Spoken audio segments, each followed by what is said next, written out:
Have you ever imagined how people in an ancient Egyptian village spent their days? Join us as we gently wander through the serene daily life along the Nile. Before watching the full story, subscribe and like to stay updated with more relaxing historical journeys from ancient civilizations. Hey guys! Welcome back to another barely exciting journey through history's forgotten corners. Tonight, we're doing something a little different. We're not following a blood-soaked Roman emperor or a 16th-century king with gout and marriage issues. No, tonight, we're taking it down a few notches. Way down. We're spending the night in a quiet little place called Deir el-Medina. It was a dusty little village tucked away near the Valley of the Kings in ancient Egypt. Not quite a city, not quite a farm town. Just a government housing project, from 3,000 years ago. And trust me, these people had drama. They may have been making tombs for pharaohs, but their own lives were full of neighbor fights, shady unions, and passive-aggressive grain stealing. So, dim the lights. Tuck in. Maybe sip some warm tea or lukewarm wine if you're feeling a little pharaonic tonight. Because this is going to be 5 hours of ancient gossip, funerary contracts, and minor acts of adultery that no one really wanted to talk about but everyone absolutely knew about. Let's float back to Egypt. About 3,300 years ago. A time of pyramids, gods with animal heads, and surprisingly frequent paperwork. We're starting in the 19th dynasty. Roughly around 1290 BCE. If you've ever wondered what it was like to be middle class in ancient Egypt. Well, this was it. Not peasants working in the fields. Not gilded royalty pretending they were literal gods. But craftsmen. Tomb builders. State employees. They were literate. Employed. Reasonably well fed. And they were also pretty full of themselves, considering they lived in glorified mud huts. So, Deir el-Medina. Let's talk about what this place actually was. It sat on the west bank of the Nile, just a short donkey ride from the Valley of the Kings. Basically, it was a planned community. Built by the state to house the men who carved the royal tombs into cliffsides and painted gods all over the walls. The name, Deir el-Medina, actually means, monastery of the town, which is a very Christian name for a very non-Christian place. But that's what later people called it. Back then, it was known as Set Mot, which roughly means, place of truth. Sounds noble. But, as we'll see, truth was, optional, depending on how well you were getting along with your neighbor that week. So who lived in Deir el-Medina? Roughly 40 to 60 families at any given time. The men were stonecutters, plasterers, sculptors, painters, and foremen. Basically, everything you need to create the glamorous death palaces of pharaohs.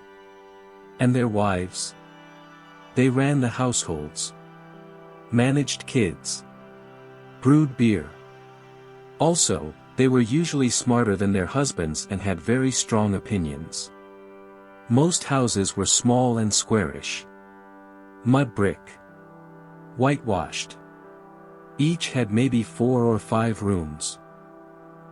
One for sleeping, one for cooking, one for praying to little clay gods, and probably one for passive-aggressively sighing about the neighbors. People slept on mats. They cooked on clay stoves.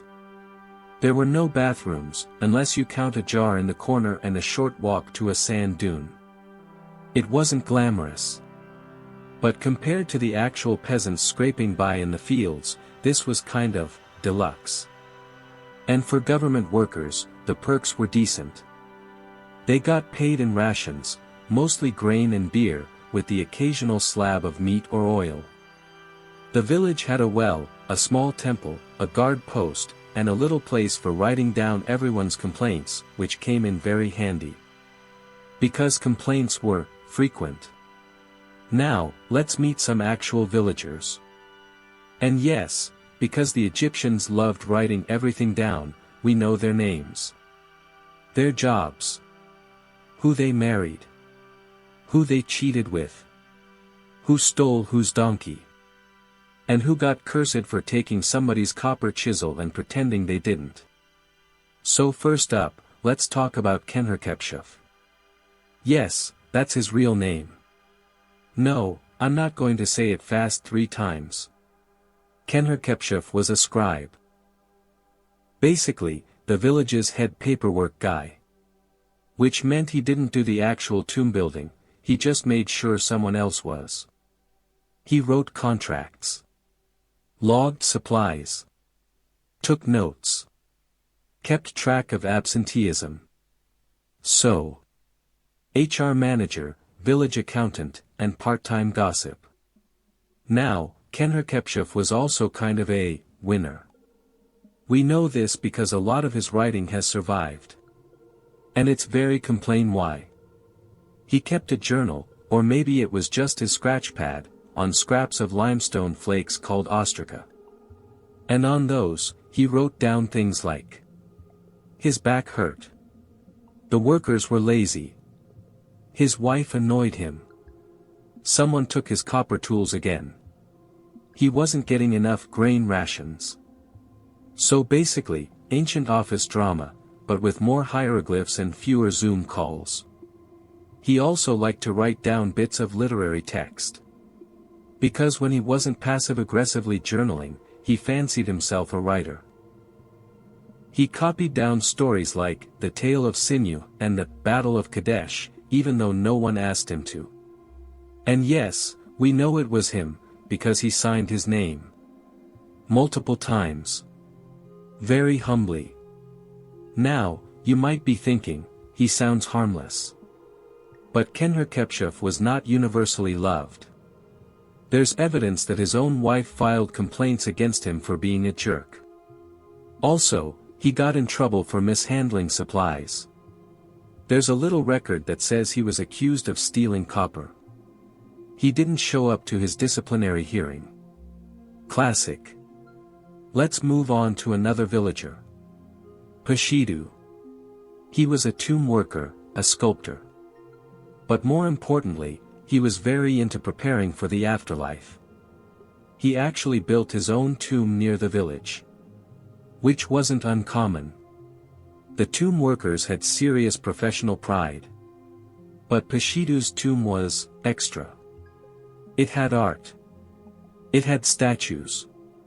It had inscriptions saying he was beloved of Ammonius and favored by the king. So basically, yes, I just carve tombs, but I'm also a big deal, okay? He had 2 wives, which is ambitious, financially. And 4 sons. 2 of whom also worked in tomb construction. Nepotism in the ancient world. Alive and well. But honestly, Pashidu seems like one of the more functional people in town. Which is probably why his name doesn't come up in a lot of lawsuits or adultery claims. Good for him. Low drama. High tomb game. Let's float over now to Panup. Oh, Panup. He was. How do I say this? Kind of the village disaster.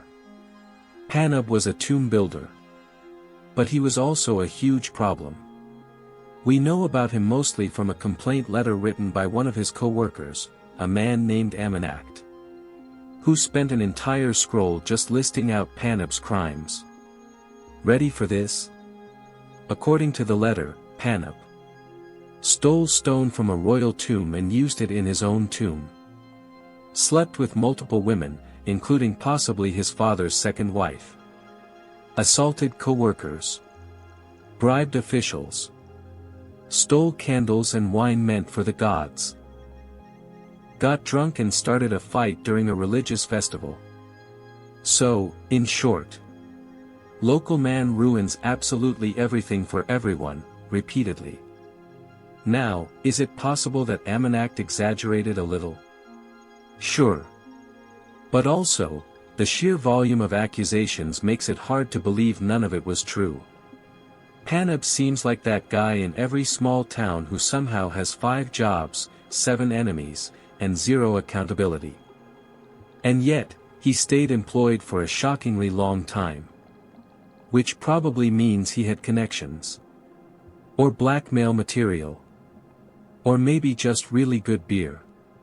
Speaking of beer, let's talk about what people actually ate and drank in this village. Because yes, the Egyptians had a food pyramid. But not the one you're thinking of. Their diet was mostly bread and beer. Not a figure of speech. Literally, fermented barley and unleavened loaves. Every day. Forever. Breakfast. Bread and beer. Lunch. Bread and beer. Dinner. Bread. Maybe lentils. And, guess what? More beer.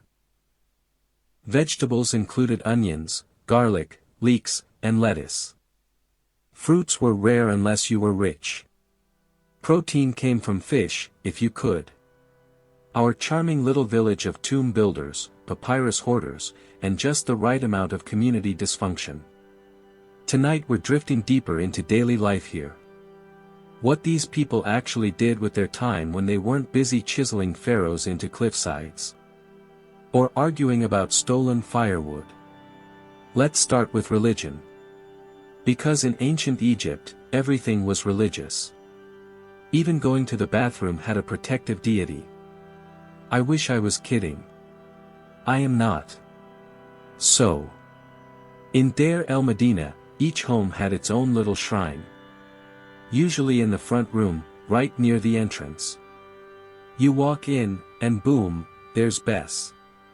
A squat little protective god with lion features, a big beard, and kind of a gremlin vibe. He was the god of households, childbirth, and scaring off evil spirits.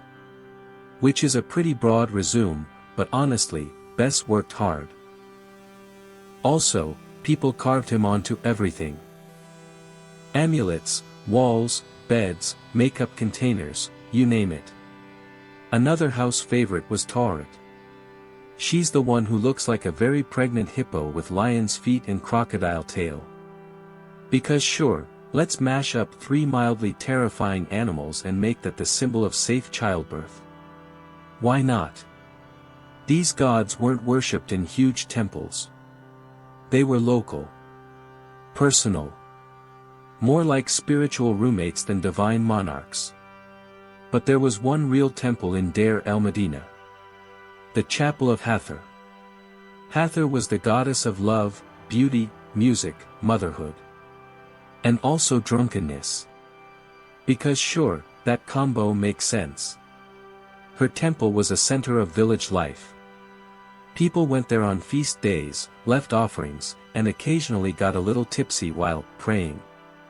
Which, let's be honest, still happens today.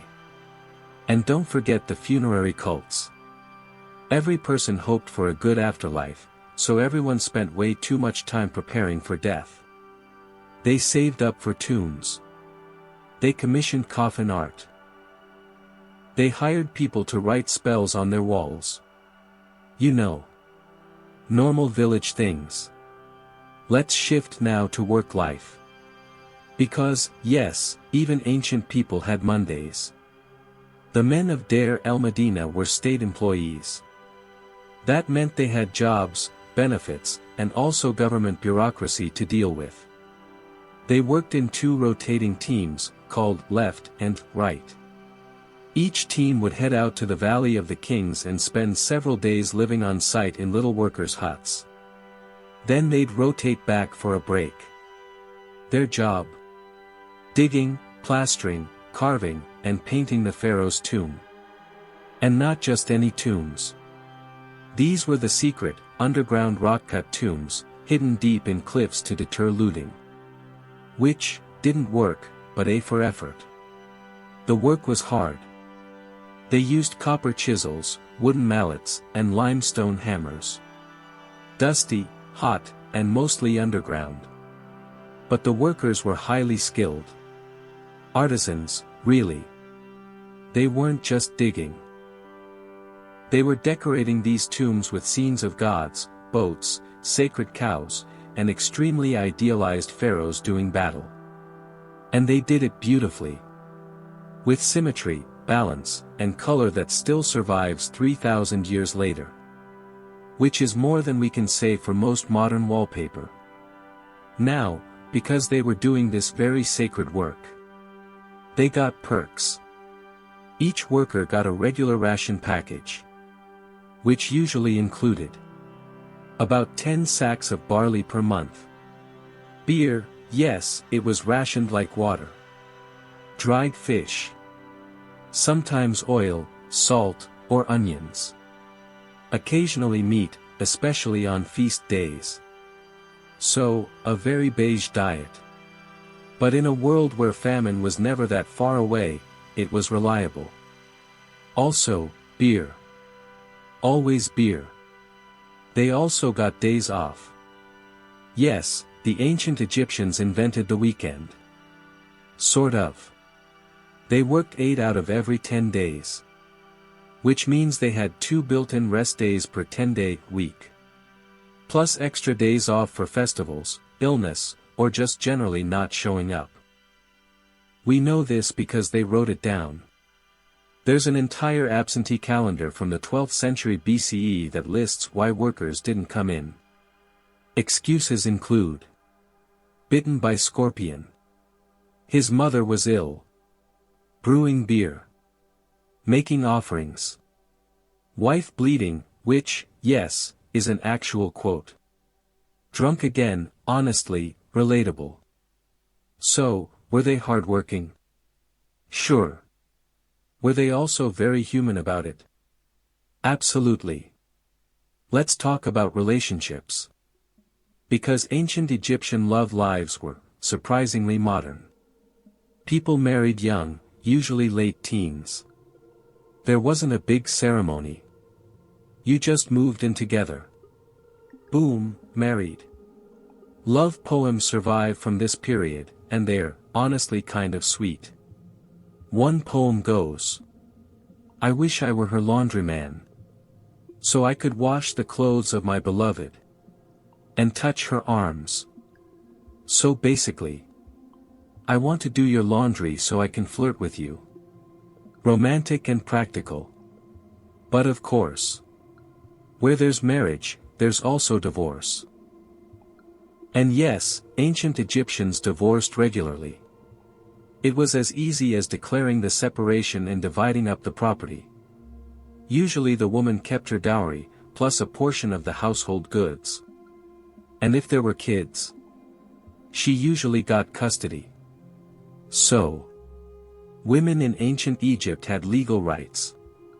They could own property, run businesses, sign contracts, and sue their husbands for being useless. Which they did. Often. One surviving complaint involves a man who tried to sell his wife's donkey without asking. She reported him to the authorities. The court made him give it back. Queen behavior.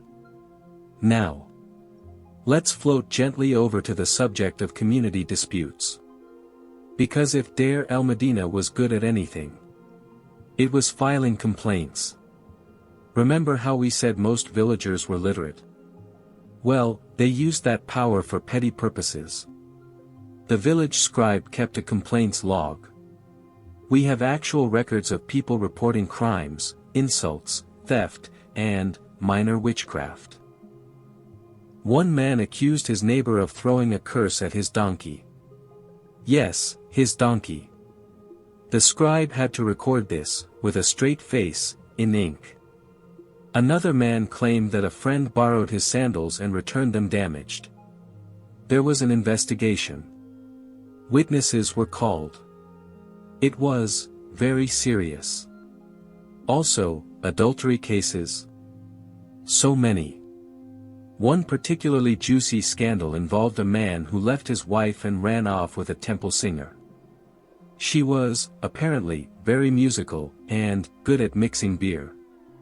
Which, is probably a euphemism. His ex-wife filed a complaint. He was fined. She got custody of their dog. Okay, I made up that last part, but it feels right. Now, as charming as this village sounds, let's not forget, ancient Egypt was a harsh place. Life expectancy was short. Most people didn't live past 40. Infant mortality was high.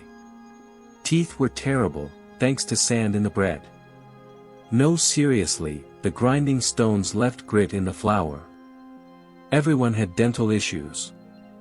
Also, there were snakes, scorpions, occasional famine, and the ever-present possibility that someone would accuse you of stealing funerary oil. But in the midst of all that, these people still made jokes, wrote love letters, raised kids, celebrated holidays, told myths around fire pits, and made really excellent tunes. They weren't famous. They weren't royalty. But they've been remembered for 3,000 years because they wrote things down. And because they complained a lot. Which is, let's be honest, kind of beautiful. Alright. Let's ease now into a quieter corner of the village. Let's say, late evening. The Nile breeze barely drifting through the narrow alleys. Most people are inside. Someone's grinding grain with a worn stone, humming. Someone else is cursing at their neighbor's goat for eating their laundry. A little boy is trying to carve a beetle into a bit of limestone scrap. Someone's wife is yelling from the rooftop that her beer's gone flat again. It's all very ordinary. Which is what makes it so interesting. Because history isn't just kings and wars and golden coffins. It's also this. People just. So. We're still here, in Deir el-Medina. Still dusty. Still nose-deep in ancient receipts and marital tension. And still slightly amazed at how relatable a 3,000-year-old workers' village can be. At this point, you might be wondering. Did these people ever relax? Well, yes. Sort of. But not in the spa-day, scented oil, cucumber on your eyes kind of way. Let's talk about how these villagers handled their free time. Because even in the land of endless bureaucracy and chronic dental pain, people needed hobbies.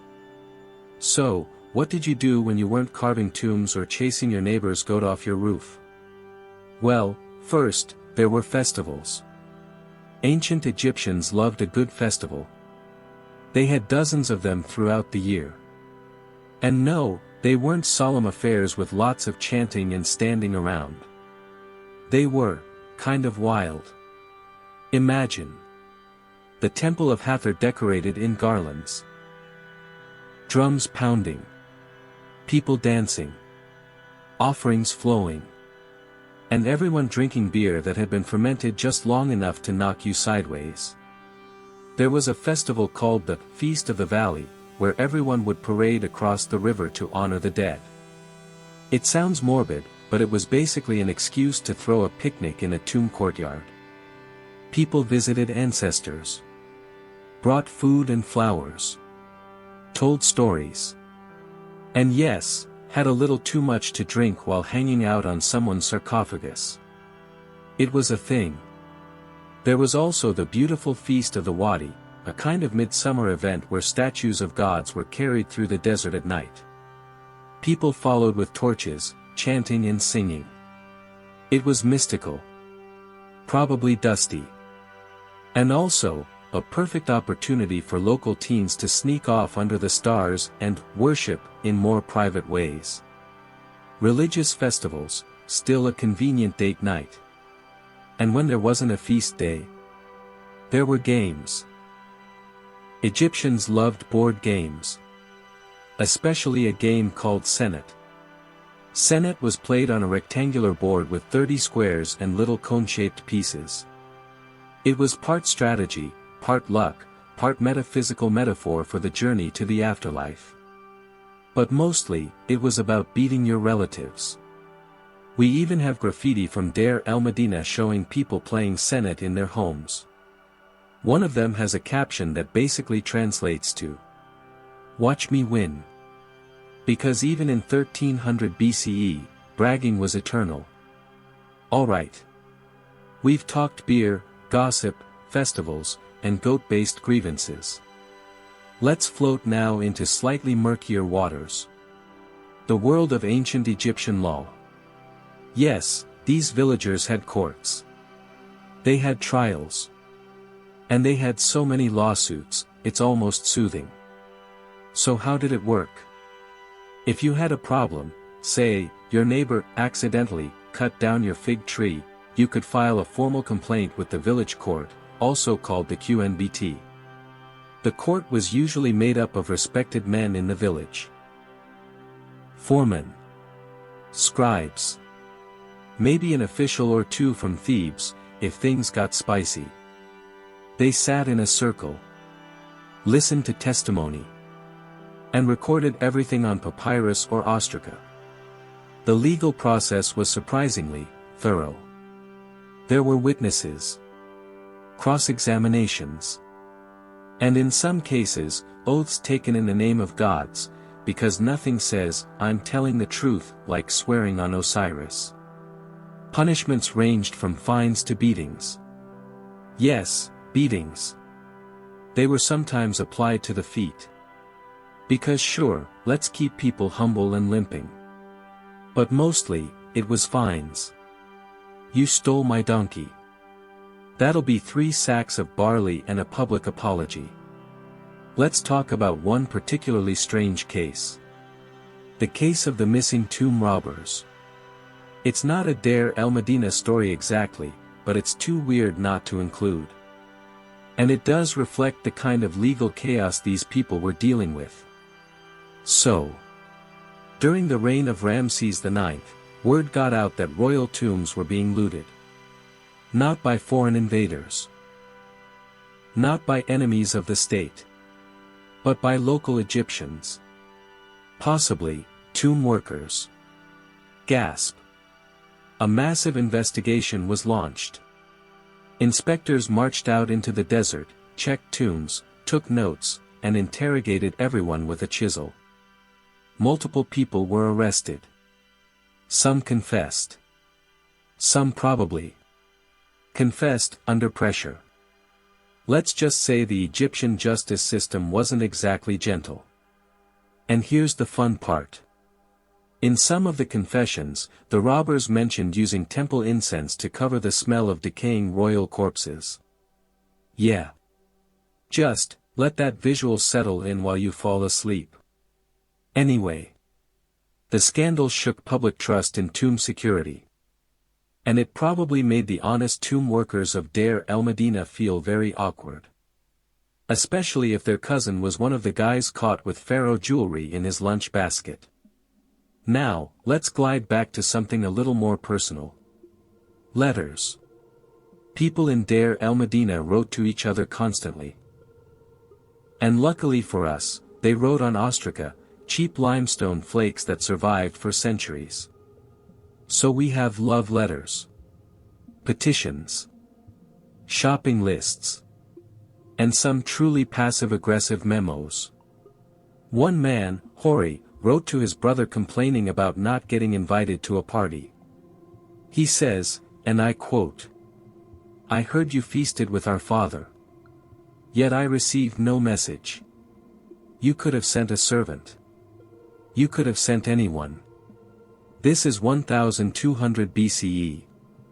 And we're already in full, you didn't invite me to brunch, energy."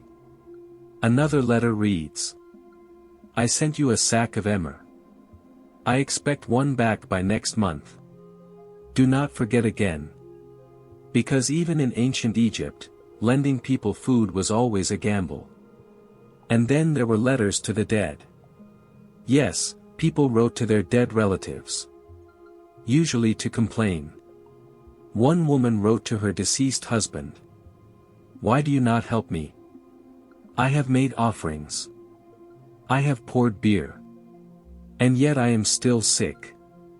Which is such a bold move. Like.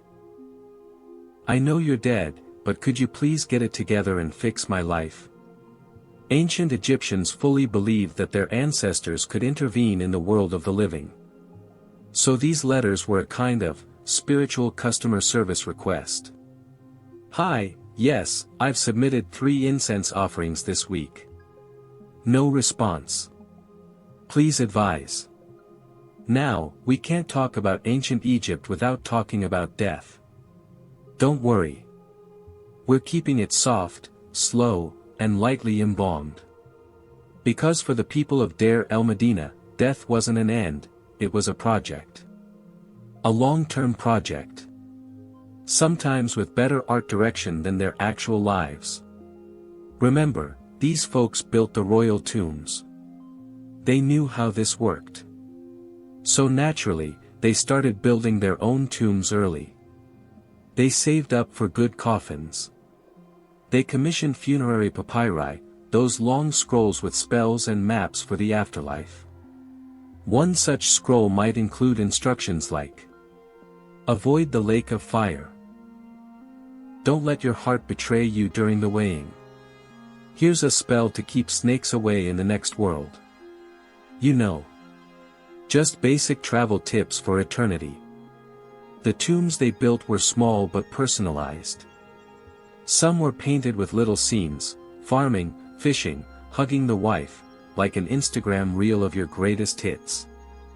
Others included statues of the deceased with idealized faces and long-winded titles like Chief Workman of the Place of Truth, Beloved of Ammonius, Master of all carvings forever and ever. Because if you're going to spend eternity somewhere, you might as well have a decent job title. Let's pause now. It's late in the village. The workers are home. The sun has dipped behind the Theban cliffs. The shadows are long, the beer is warm, and the dust has settled. A woman is grinding grain by oil lamp light. A man is carving a tiny scarab amulet for his youngest daughter. A neighbor is quietly cursing the gods because someone borrowed his mat again. There's no electricity. No Wi-Fi. But also, no rush. Time flows differently here. It's marked by the sound of grinding stone, crackling fires, and the occasional argument over goat droppings. Simple. Repetitive. And somehow, enduring. Because Deir el-Medina didn't last forever. The tombs stopped being built. The village was abandoned. Covered by centuries of. So. We left off with the village quiet. Evening winds brushing the walls of mud brick homes. Beer warming on rooftop porches. One man is still muttering about his neighbor's missing goat. Which, let's be honest, probably wasn't missing. Probably stolen. Welcome back to Deir el-Medina. The little village with big ambition. And even bigger opinions about whose turn it is to clean out the communal well. Tonight, we're going to drift through the final stretch of this story. What happened after the Golden Age? What did Deir el-Medina leave behind? And how exactly did the most literate village in ancient Egypt slowly fall apart over a few bad kings, a few bad harvests, and a whole lot of complaints about stolen oil lamps? Let's settle in. First, a quick reality check. Deir el-Medina existed for roughly 400 years. From the 18th dynasty to the 20th. That's a pretty long time for a company town built in the middle of a literal desert. Its people survived political shakeups, regime changes, droughts, and the occasional tomb looting scandal. But by the end of the 20th dynasty, things were not great. Egypt was slipping into a bit of a late New Kingdom funk. You know the kind. Economic instability. Power struggles. Too many royal children named Ramses and not enough actual food. And when things started breaking down at the top, they broke down everywhere. Let's take the example of the workers' strike. Yes, you heard that right. Ancient Egypt, land of pyramids, mummies, and state-sponsored religion, was also the site of the world's first recorded labor strike. Because of course Deir el-Medina would be the first to do it. So what happened? It was year 29 of Ramses III. Sometime around 1155 BCE. Ramses was still calling himself great and mighty, even though Egypt's economy was, well, let's say, fragile, and be kind. Grain supplies were drying up. The Nile hadn't flooded well. And the state was getting a little behind on payments. The workers of Deir el-Medina were used to regular ration deliveries, barley, beer, oil, sometimes dried meat if the scribes were feeling generous. But for weeks, nothing came. No grain. No beer. No compensation for carving another dead pharaoh's entire life story into a cave wall. So the workers walked off the job. They marched out of the valley and sat themselves down right next to the royal tombs. They weren't violent. They didn't burn anything.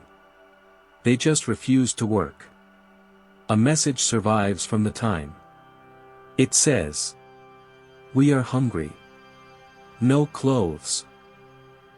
No oil. No fish. No vegetables." Which really sets the tone. Officials tried to smooth things over by handing out what little grain they could find. But the strikes kept happening, again and again. It was organized. It was persistent. And it was recorded in several detailed reports. So yes. The world's first labor protest. Staged by tomb painters in a dusty little village with clay pens and zero chill. And honestly, good for them. Let's drift from collective rebellion to individual pettiness. Because even in the middle of a social collapse, the personal drama never slowed down. We have records of yet more lawsuits. A woman accusing a man of breaking into her house. A craftsman being fined for borrowing copper chisels that he definitely wasn't authorized to borrow. Someone else being dragged into court for, wait for it, insulting the foreman's wife. That one's a favorite. The insult, by the way, included calling her fat and lazy, which, considering the grain shortage at the time, was probably meant as a weird kind of flex. And instead of settling it like grown-ups, the case got escalated to Thebes. Because if you're going to throw shade at someone's spouse, you'd better be ready for an official investigation from the next town over. Meanwhile, the tomb work was slowing down. Not because people didn't want to build fancy final resting places anymore. But because the royal treasury was running on empty. Ramses III had survived multiple assassination attempts, multiple wars, and a suspiciously high number of family feuds. But his successors? Less impressive. The 20th dynasty kind of turned into a long, slow, bureaucratic nap. Kings were crowned, ruled for a few years, and died. The administration crumbled. And Egypt's grip on its outer territories slipped like wet linen in a river. In Deir el-Medina, that meant fewer jobs. Fewer supplies. Fewer gods being painted lovingly onto tomb walls. Eventually, workers just stopped showing up. People started moving out. Or dying. Or possibly just slipping away into other towns to find more reliable grain deliveries. The village, once full of chatter, beer brewing, and very long scrolls about who stole whose sandals, started to empty. But it didn't vanish entirely. Deir el-Medina lingered. Some families stayed behind for a while, clinging to whatever work was left. Repairing old tombs. Digging new ones for lesser nobles who still had a bit of silver tucked away. But over time, the official rations stopped. The administrative visits from Thebes stopped. Even the complaints stopped. By the 21st dynasty, Deir el-Medina was abandoned. Swallowed by sand. Left to sleep quietly beneath the cliffs it once helped decorate. And there it stayed. For over 2,000 years. Until modern archaeologists came poking around in the 19th century, looking for papyri and prestige. What they found was a time capsule. Tombs, yes. But also homes. Furniture. Tools. Letters. Graffiti on walls. Love poems. Shopping lists. Court records. Journals written on limestone shards, filled with the tired, whiny, hilarious complaints of people just trying to survive. And unlike the grand palaces of pharaohs, or the perfectly airbrushed images on temple walls, this village felt real. It felt familiar. Because these weren't gods. They were just people. Skilled, cranky, clever, funny, gossipy, hard-working, wine-loving people. Who believed in the afterlife. And also believed that their neighbor had definitely stolen that good clay bowl last Tuesday. So what did they leave behind? Besides the graffiti? And the truly suspicious amount of domestic drama? They left us a rare thing in ancient history. Perspective. Most of what survives from ancient civilizations comes from the top. The kings. The temples. The generals who were absolutely certain their victories were divinely inspired. But Deir el-Medina left us the middle. The people who carved the kings into stone. Who hauled pigment across the desert. Who wrote poems by oil lamp. Who filed lawsuits because someone else's goat trampled their herbs. They were literate. Artistic. Complicated. And weirdly relatable. Which is maybe why they've become low-key stars in modern Egyptology. Not because they ruled anything. But because they recorded everything. And whined about it in exquisite detail. And now, as the final light in our imaginary village fades, let's take a moment to let it all settle.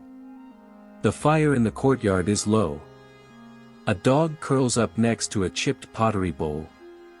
Someone's shadow flickers on the wall as they turn over in sleep. In the quiet room next door, a clay amulet rests on a ledge, best the protector still on duty. The night is still. The complaints are written. The beer is gone. And somewhere, under the cliffs, a forgotten tomb waits for the next flood, the next archaeologist, the next set of hands brushing dust from a chipped jar. It's over.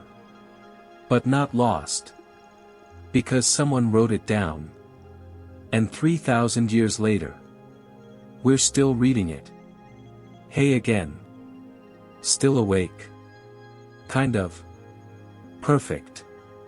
Tonight, we're floating into the quieter corners of Deir el-Medina. The things archaeologists found. The tiny objects of daily life. And the stuff people probably never expected to still be around 3,000 years later. Which, honestly, is fair. If I dropped a half-used chapstick under the couch right now, I wouldn't expect it to be in a museum in 5000 AD. And yet, here we are. Let's ease into the dust. So, let's start with something small. Cosmetics. Yes. These people wore makeup. And no, it wasn't just for special occasions. The men and women of Deir el-Medina used eyeliner daily. Black coal made from ground galena. Green malachite powder. Applied with tiny sticks made of bone, wood, or ivory.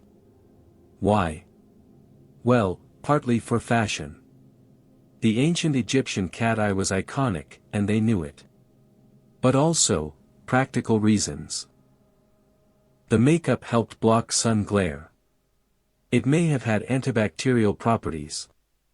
And it absolutely gave everyone judgy raccoon eyes, which helped dramatically when complaining in court. Archaeologists found little makeup palettes, stone mirrors, cosmetic spoons shaped like swimming girls with lotus flowers. Because why not keep your perfume in a container that looks like an interpretive dancer? These were people who could chisel a perfect god onto a cliff. Of course their eyeliner was on point. Let's move to another household must-have. Furniture. Now, homes in Deir el-Medina were modest. Thick mud brick walls. A few small rooms. A flat roof. Staircases that may or may not have doubled as storage shelves. And almost no privacy. Furniture was sparse, but functional. Beds were wooden frames with woven reed mats. Some had headrests made of curved wood, which looked beautiful and felt like punishment. Ancient neck pain was apparently just part of the vibe. Stools were common. And I do mean furniture stools, not digestive issues, though, let's be honest. The grain-heavy diet probably had both kinds. Storage boxes were carved and painted. They held jewelry, clothes, letters, and possibly a collection of very petty complaint scrolls. And then, of course, there were tools. Because these were artisans. They had chisels, paintbrushes, wooden rulers, and compasses made from string. Some even had personal toolboxes, lovingly inscribed with their names. Because when your job is to carve, the king smote his enemies with holy might for 12 hours a day. You want to make sure nobody steals your favorite mallet. And speaking of carving, let's talk about ostraca. These were scraps of broken pottery or flakes of limestone. Basically the ancient Egyptian equivalent of sticky notes, if sticky notes could survive 3 millennia and be deciphered by German archaeologists. Ostraca were used for sketches, letters, practice writing, petty accusations, lists of supplies, and the occasional doodle of a pharaoh as a donkey being beaten with a stick. Yes. That's real. Yes, someone actually drew that. No, we don't know if it was meant as political satire or just a really bad day at work. Some ostraca show early drafts of tomb art. Some have poems. Some are covered in very tidy handwriting that seems to say, "I'm practicing my cursive while the foreman yells about barley again." There are thousands of these things. And each one is like a little time capsule. A moment caught in ink and dust.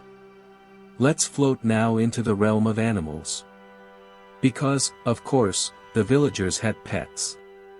And by pets, we mostly mean cats. Cats were adored in ancient Egypt. They were elegant. They were graceful. They killed snakes. And they walked around acting like royalty, which, honestly, fit right in. In Deir el-Medina, cats were kept as companions. Some were buried with their owners. Others had tiny collars. And a few were immortalized in art. There's one especially sweet piece.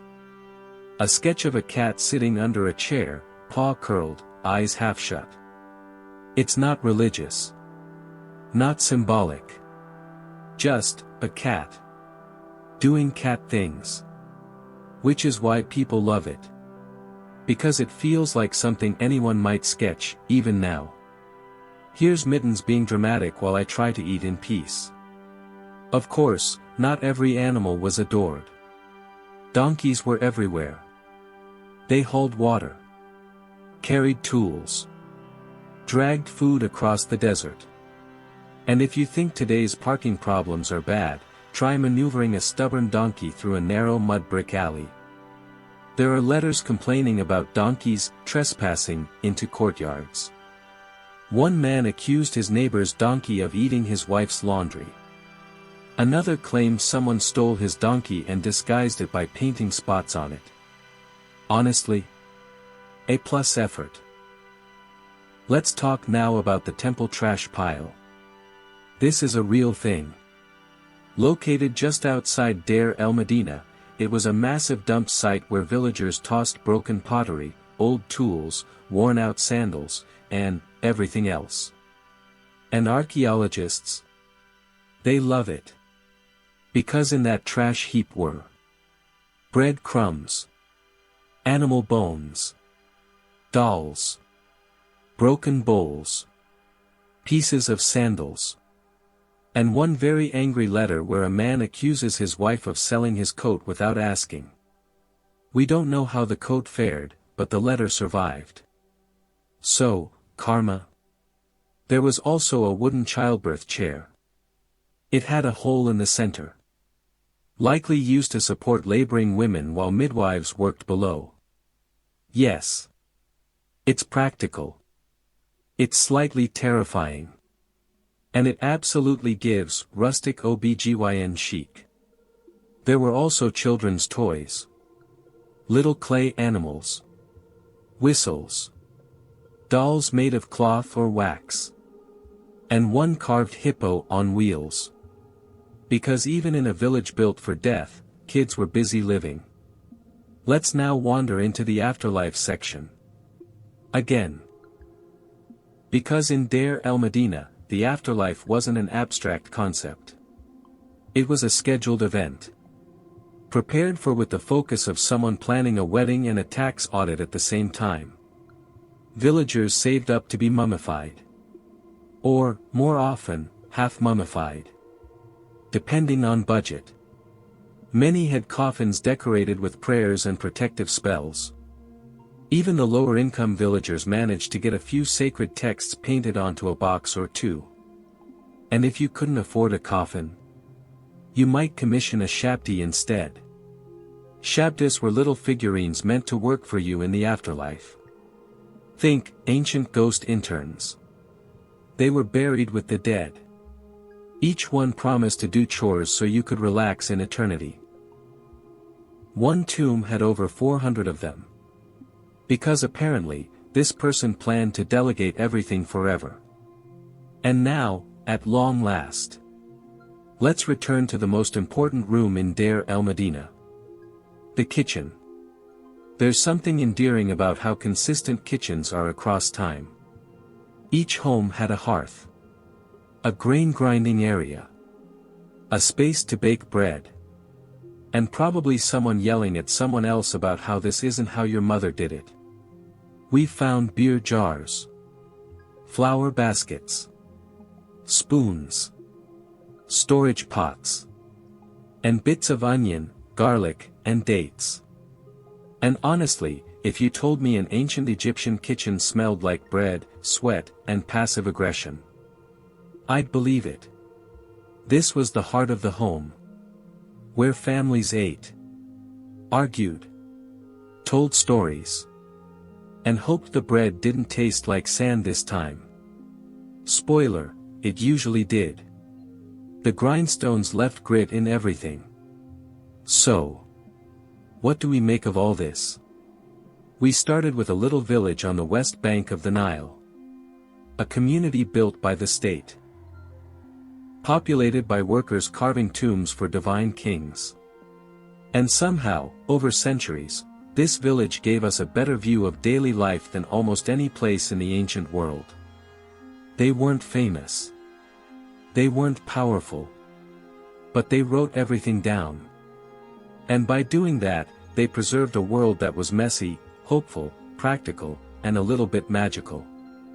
A world where you could be both a master painter of gods and someone who got fined for not showing up because you were making beer. Hey. Still with me? Good. Because we're about to tuck this whole village story into its ancient bed and dim the lanterns one last time. We've wandered dusty alleys, peeked inside humble homes, eavesdropped on disputes over goats and laundry, and marveled at the cleverness of a culture that could turn mud and Nile silt into art and law and, surprisingly petty insults. Tonight, we slow down. We breathe in the desert air one last time.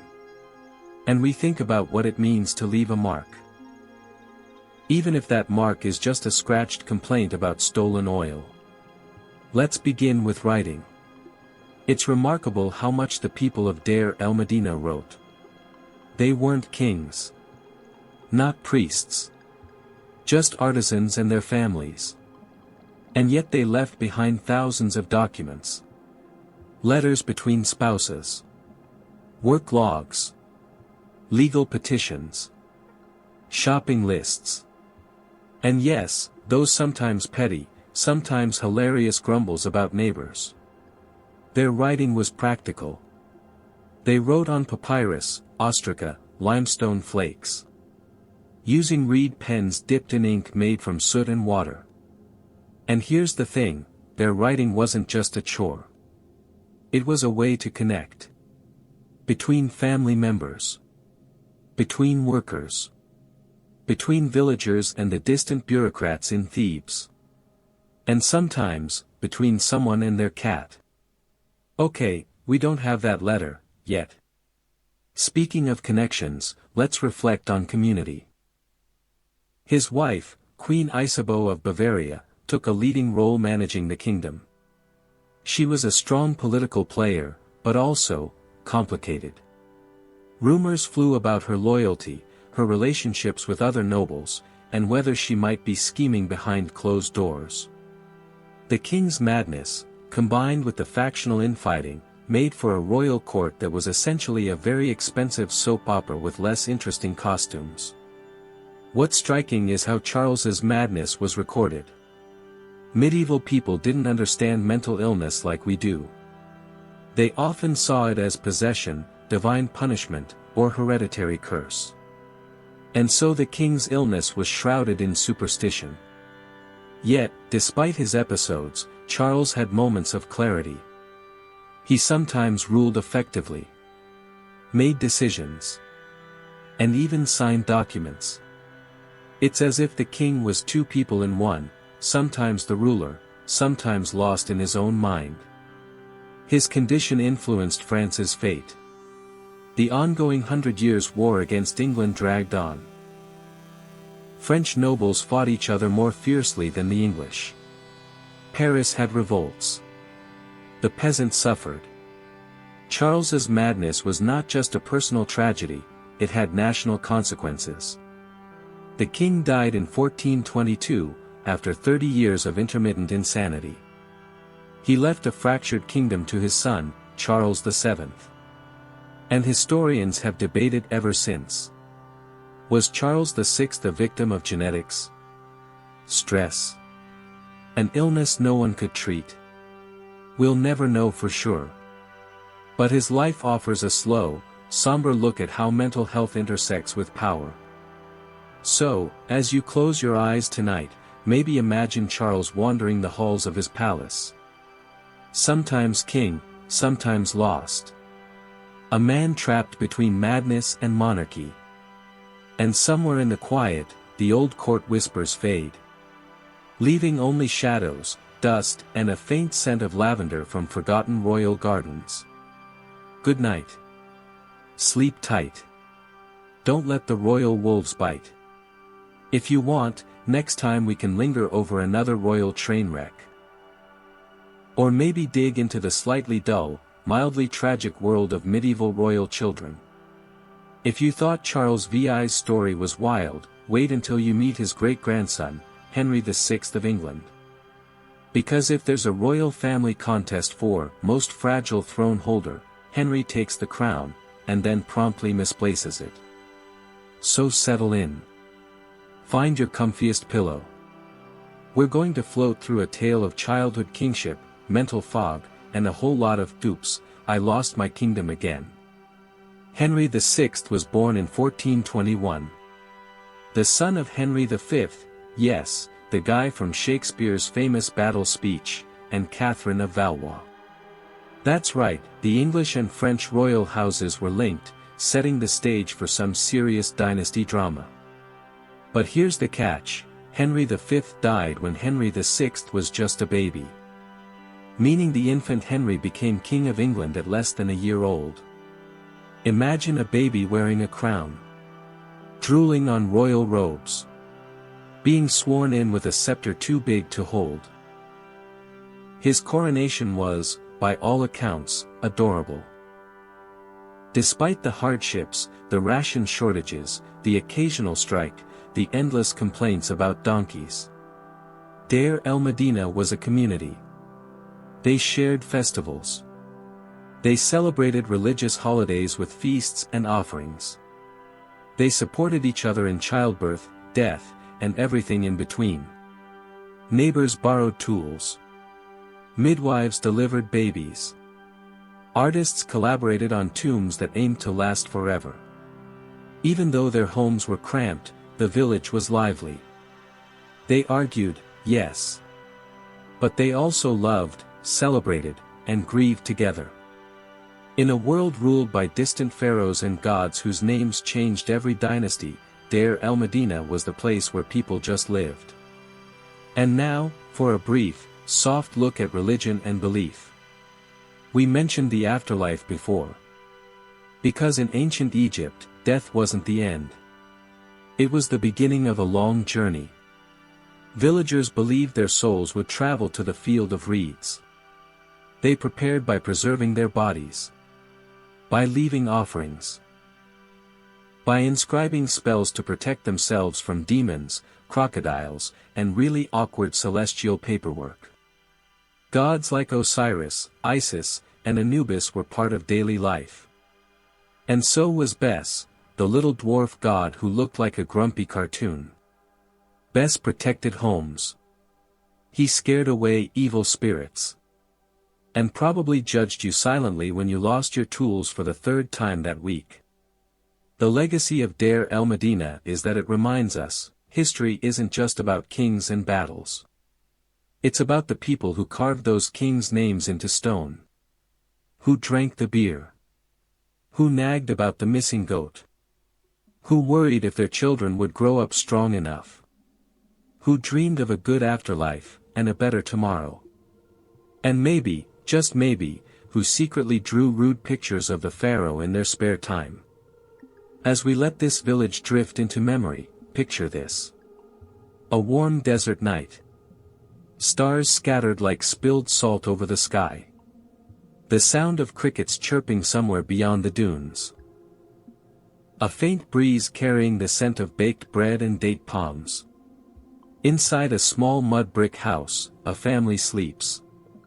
A father dreams of finishing the king's tomb. A mother hums a lullaby. A child clutches a tiny clay hippo. Outside, the river glimmers softly in the moonlight. And somewhere beneath the sands, the village waits. Silent. Still. Remembered. Thanks for staying with me through this slow, dusty journey. If you ever find yourself restless at night, thinking about faraway times and places, just remember Deir el-Medina. A village of artists, laborers, complainers, dreamers. A village that whispered its story across millennia. And now, it's time for you to close your eyes. Let your thoughts drift to the Nile. To the sound of workers carving stone. To the smell of fresh bread mixed with desert dust. So Charles was born in 1368. He was the heir to a kingdom tangled up in the 100 Years' War. His father was King Charles V, known as Charles the Wise, which is already a bit of a pro. If a little bit tragic. For the next several years, England was ruled by regents. Nobles who essentially acted like overbearing babysitters, only with more swords and political scheming. Meanwhile, Henry was expected to grow into his role. Spoiler alert, he didn't. He was a shy, fragile child. Prone to long spells of depression and withdrawal. And later in life, he suffered from severe mental breakdowns. Some historians think he may have had schizophrenia or some other serious condition. Others suggest he was just overwhelmed by the impossible expectations of kingship. Politically, Henry VI's reign was complicated. At first, he inherited England's claim to the French throne thanks to his grandfather's conquests. But England was losing ground fast in the Hundred Years' War. Henry VI's weakness made it easier for rivals to challenge his authority. And boy, did they try. The war ended with England losing almost all its French possessions, basically the opposite of winning. And back home, things were no better. England descended into chaos known as the Wars of the Roses. Which sounds like a gardening contest but was actually a brutal civil war between two rival branches of the royal family, the Lancasters, Henry's side, and the Yorks. This conflict was basically the medieval version of, "My family is better than yours, and I'll fight you over it." Henry VI found himself a pawn caught between ambitious nobles. His queens, advisors, and even his own relatives constantly undermined his rule. At times, he was captured, imprisoned, or forced into exile. And every time he tried to reclaim power, it slipped right through his fingers like royal sand. One of the most heartbreaking parts of Henry's story is his mental health. He suffered a severe breakdown in 1453. During this time, he apparently forgot he was king. He refused to eat. He barely spoke. The country was run by a council of nobles. One of them, Richard, Duke of York, became the de facto ruler. But even that didn't stop the fighting. Eventually, Henry was deposed by Edward IV, a Yorkist claimant. But he briefly regained the throne before being captured again. And here's the tragic end. Henry VI died in the Tower of London in 1471. Most likely murdered. His death marked the effective end of the Lancastrian claim. A sad, lonely, fragile king, who never quite fit the crown he was forced to wear. So as you drift off tonight, maybe picture little Henry, a boy overwhelmed by the weight of crowns and wars. A man lost in a royal fog. A kingdom torn apart. And a story that reminds us that power is sometimes just a heavy burden no one asked for. Good night, and don't worry, no swords in the bed tonight. If you want, next time we can gently peek into the curious life of one of Europe's famously eccentric queens, or maybe some quiet tales of medieval royal childhood disasters. Sleep well. I'll be here, softly telling you more. Would you like me to keep going with this royal dysfunction series? Ready for another slow, gentle dip into royal dysfunction? Tonight, we're crossing the Mediterranean to southern Italy, to the Kingdom of Naples. And there, we find Queen Joanna I. A woman who ruled in the 14th century, wrapped in scandal, political intrigue, and a generous sprinkle of what some would politely call madness. So dim the lights, get cozy, and let's float into the strange and sad life of Joanna, sometimes called the Mad Queen, though historians aren't always sure how much of that is true, or just royal gossip gone wild. Joanna was born around 1326 into the Capetian House of Anjou. A royal family used to power, drama, and intermarriage, because why not keep things awkwardly in the family? She became Queen of Naples after the death of her grandfather. From the start, Joanna's reign was far from peaceful. She inherited a kingdom racked by feuding nobles, political assassinations, and the ever-looming threat of the papacy, which, as you might expect, liked to meddle in everything. Joanna's personal life was complicated. She married multiple times, often to powerful men who helped her rule. Or at least tried to. Her husbands didn't always live long, which either says a lot about medieval healthcare or how dangerous being close to the throne could be. One of her spouses, Andrew of Hungary, met a particularly grim fate, murdered in what some say Joanna might have known about, but who's keeping track when royal gossip is this juicy? And speaking of juicy, Joanna's court was a hotbed of scandal. There were accusations flying about poisoning, adultery, political betrayals. At one point, Joanna was excommunicated by the Pope, which in the Middle Ages was basically like getting a "you're cancelled" from the entire Christian world. Still, Joanna managed to hold on to power for decades, which, considering the times, is kind of impressive. But then things took a turn toward the tragic and slightly eerie. In her later years, Joanna's behavior reportedly became erratic. Some chroniclers describe episodes of paranoia and fits of rage. Others suggest she might have suffered from depression or dementia. One story has her wandering the halls of her palace, muttering about enemies hiding in every shadow. Whether this was true madness or just the stress of ruling a kingdom on the edge is hard to say. Eventually, Joanna's enemies caught up with her.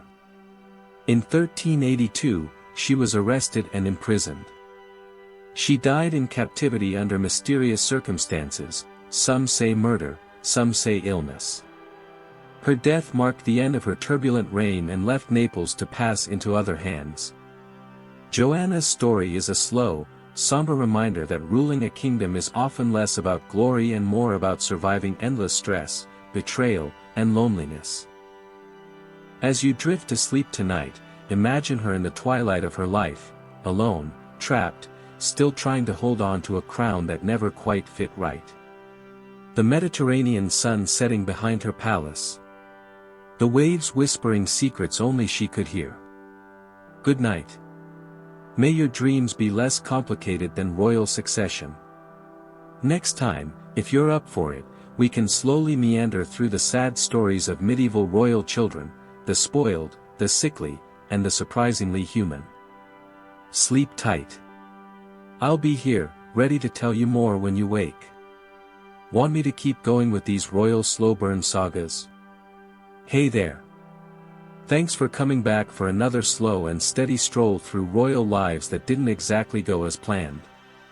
Tonight, we're dipping into the story of Prince Arthur Tudor, the eldest son of Henry VII of England, the guy who kicked off the Tudor dynasty after a long, messy civil war. Arthur's story is soft, sad, and a little strange. Kind of like a lullaby played on a slightly out-of-tune lute. So, get comfortable. Let's sink into the life of a prince who had the world on a silver platter but didn't quite get to taste it.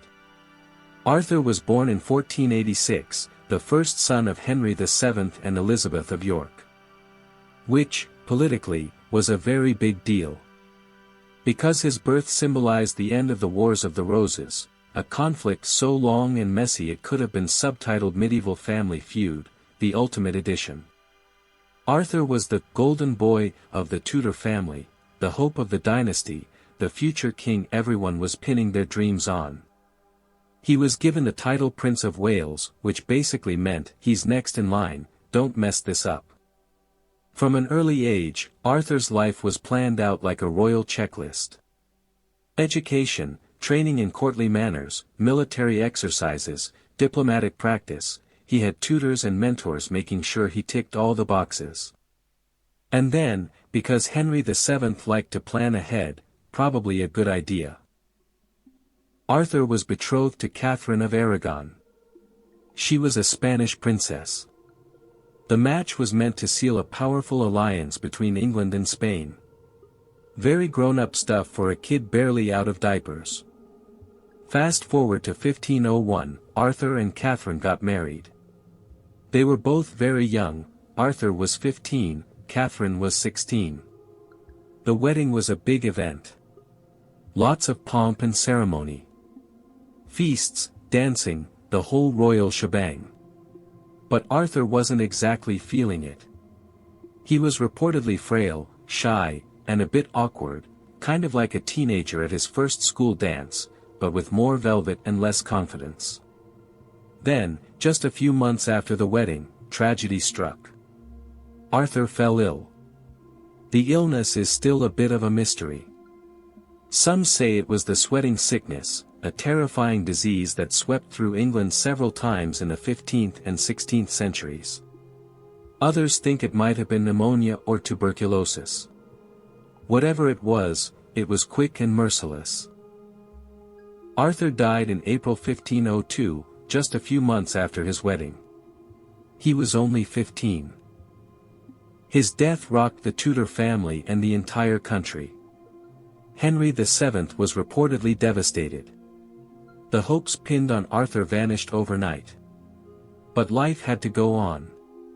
His younger brother, Henry, suddenly became the heir.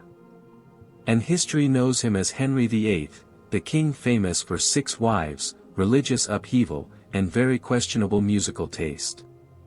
Arthur's story is a quiet, sad reminder of how fragile life was back then. How even royal privilege couldn't shield you from illness and fate.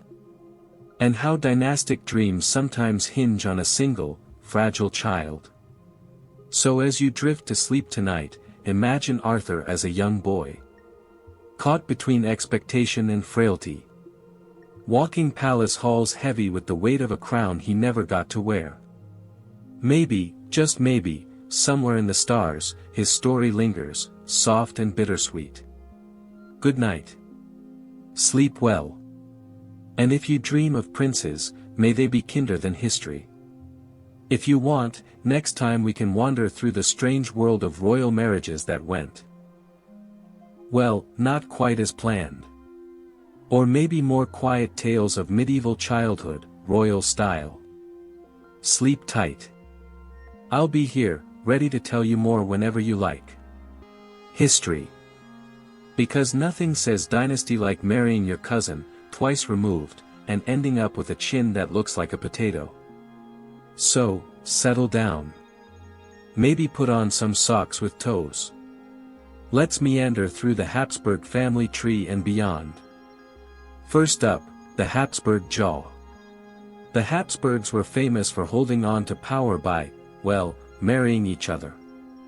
Brothers to cousins to second cousins. It's like the royal version of keeping it in the family, taken to an extreme. One consequence. The distinctive Habsburg jaw. A prominent lower jaw that looked a bit like a half-baked potato. Or a duckbill, depending on your artistic flair. This jaw was more than cosmetic, it caused problems with speech, chewing, and even breathing. Charles II of Spain is perhaps the most famous Habsburg victim of this genetic cocktail. He was born in 1661 and ruled as King of Spain. Charles II was so inbred that his physical and mental health suffered severely. He was frail, infertile, and reportedly had developmental disabilities. Historians often say his life was a slow-motion tragedy. His marriages, well, more like arranged unions, were attempts to secure the future of the Spanish throne. Unfortunately, Charles II died childless, which led to the War of the Spanish Succession, a conflict that redrew much of Europe's political map. But the Habsburgs weren't the only ones to double down on awkward royal marriages. Across Europe, royal families often married close relatives to keep power pure, which was a recipe for all kinds of strange physical and political outcomes. For example, take the English Tudors. Henry VIII married 2 of his sisters-in-law, one of whom was his dead brother's widow. Yes, that was allowed back then, if you got a special papal dispensation.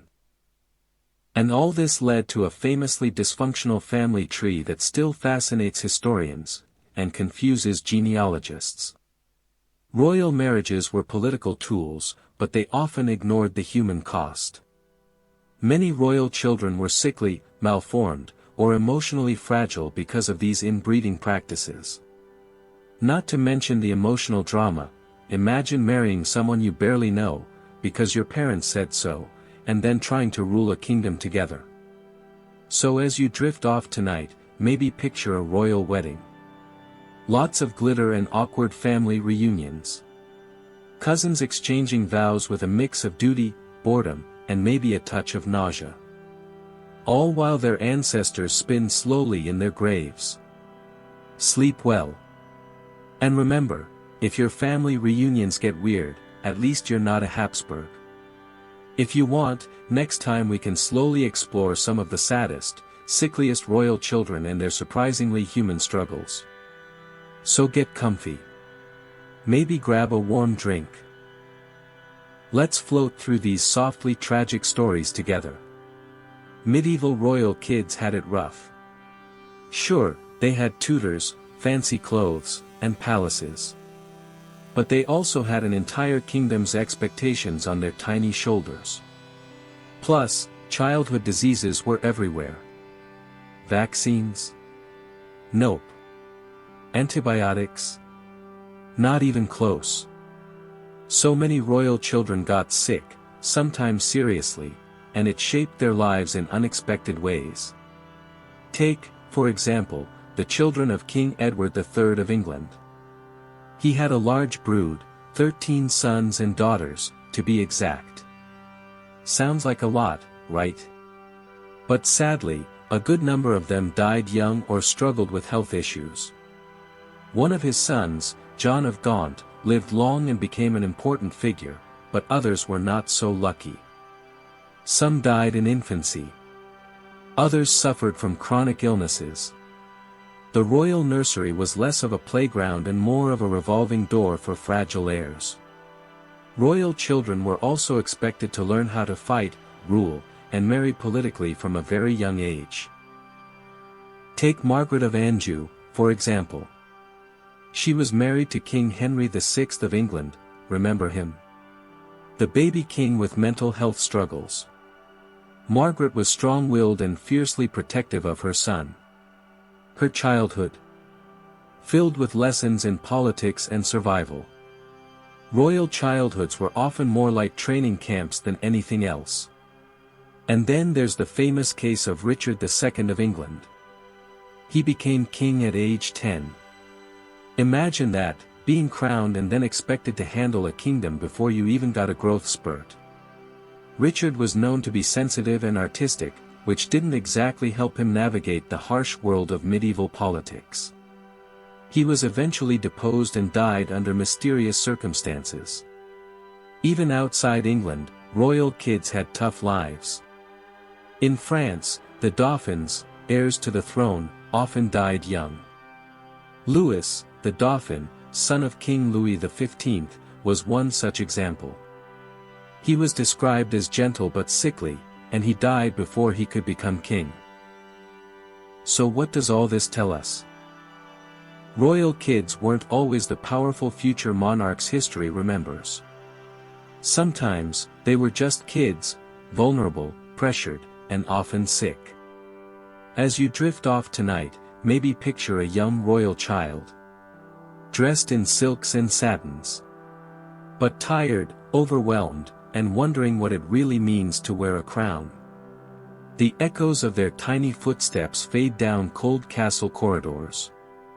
And somewhere far away, a quiet lullaby plays for a child who never got to be king or queen. Good night. Sleep well. And if you dream of royal palaces tonight, may they be kind ones. Next time, we can slowly explore more royal marriages gone wrong, or gently wander through some of the quirks and oddities of royal court life. I'll be here, softly telling you more whenever you're ready. So dim the lights, settle into your coziest spot, and let's meander through some of the quirkiest royal court eccentricities.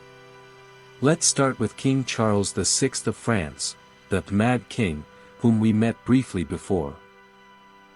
When his episodes of madness struck, he sometimes refused to recognize his own servants or family members.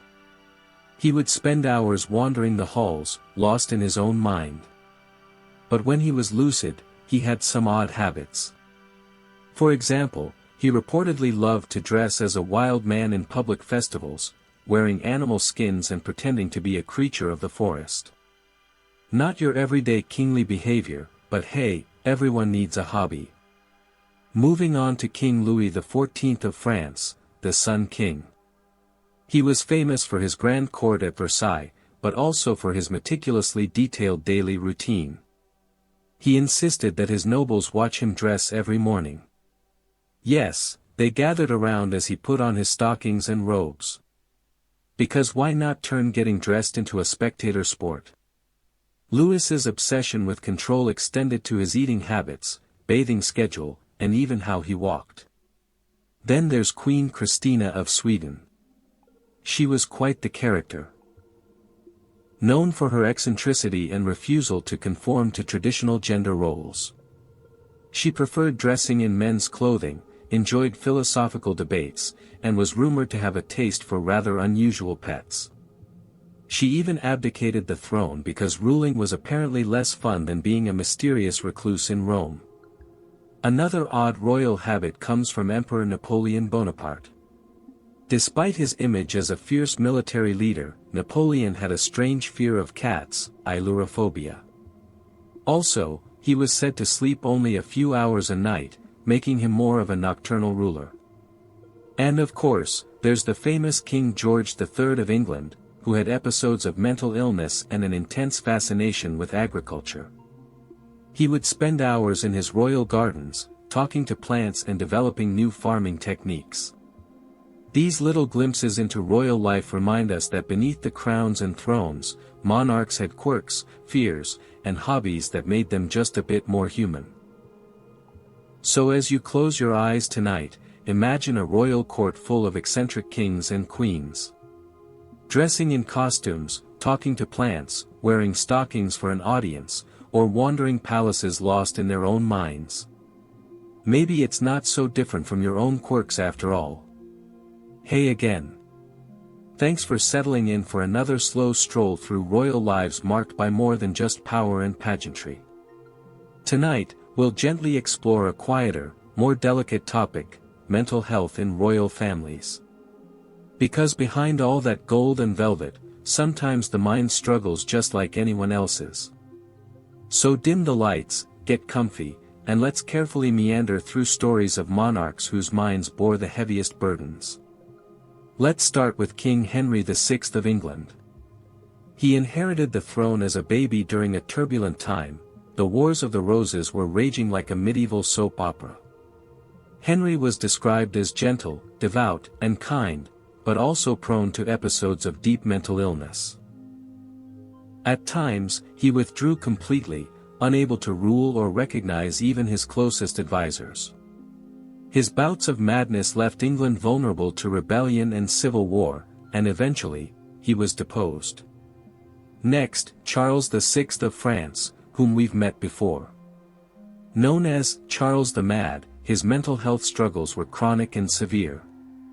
He would have episodes lasting weeks or months, during which he believed he was made of glass and might shatter at any moment. Imagine carrying the crown with that kind of fragile mind. Moving to Russia, Tsar Ivan IV, Ivan the Terrible. Ivan's early reign was marked by reform and ambition, but later, his paranoia and bouts of rage deepened. He reportedly killed his own son in a fit of madness, a tragic moment that foreshadowed the instability of his rule. Ivan's mental health struggles colored the history of Russia for decades. Even more recently, King George III of England faced mental illness later in life. His condition, likely a form of porphyria, caused episodes of confusion and delusions. During his madness, his son ruled as Prince Regent, eventually becoming King George IV. These stories remind us that mental illness has no respect for titles or power. It quietly shapes history, influences decisions, and affects the people behind the crowns. As you drift off tonight, imagine these monarchs, not just as distant figures in textbooks, but as human beings wrestling with their minds in lonely chambers. The weight of kingdoms heavy on their shoulders and hearts. Thanks for coming back for another calm, meandering story from the world of crowns and castles. Tonight, we're going to float through the lives of royal heirs, those who were expected to become kings or queens but didn't quite get there. Their stories are soft, sad, and sometimes quietly strange, perfect for drifting off to sleep. So dim the lights, settle in, and let's gently explore the fragile futures of royal heirs who never wore the crown. First, let's think about Edward of Westminster, Prince of Wales, the only son of King Henry VI of England and Queen Margaret of Anjou. Born in 1453, Edward was expected to be the future king during the tumultuous Wars of the Roses. But his life was shadowed by civil war, political intrigue, and conflict. He died young at the Battle of Tewkesbury in 1471, only 17 years old.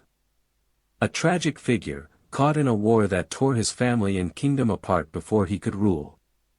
Then there's the story of Louis, the Dauphin of France, son of King Louis XV. He was born in 1729 and raised with all the expectations of future kingship. Unfortunately, Louis was frail and suffered from ill health throughout his life. He died in 1765, years before his father, never ascending the throne. His death left his son, the future Louis XVI, to inherit the crown, and the problems that came with it. We also have Crown Prince Rudolf of Austria-Hungary. Born in 1858, Rudolf was the only son of Emperor Franz Joseph and Empress Elizabeth. Despite the grandeur of his position, Rudolf's life was troubled by unhappy marriage, political frustration, and personal despair. He died in 1889 in a tragic incident known as the Mayerling Incident, an apparent murder-suicide with his lover. His death shocked the empire and altered the course of Habsburg history. And what about Prince John of the United Kingdom? Born in 1905, John was the youngest son of King George V and Queen Mary. He suffered from epilepsy and learning difficulties, conditions not well understood at the time. John lived a quiet life away from public view, cared for lovingly by his family. He died young in 1919 at just 13 years old. These royal heirs remind us that crowns are fragile things. Sometimes, the weight of expectation and circumstance proves too heavy, and futures change quietly and suddenly. As you drift to sleep tonight, picture these young royals. Caught between hope and fragility. Walking castle corridors that echo with dreams never fulfilled. So you can do the rest. Please subscribe my channel. Good night.